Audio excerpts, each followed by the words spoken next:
water line was.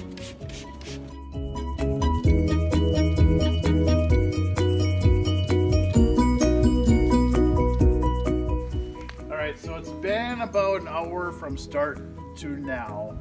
We definitely did coats, let it sit, rinsed it twice with water in between. And as you can see, everything is completely gone on this side. There's still a little bit left on the back where it was a little bit thicker, but that still will be coming off.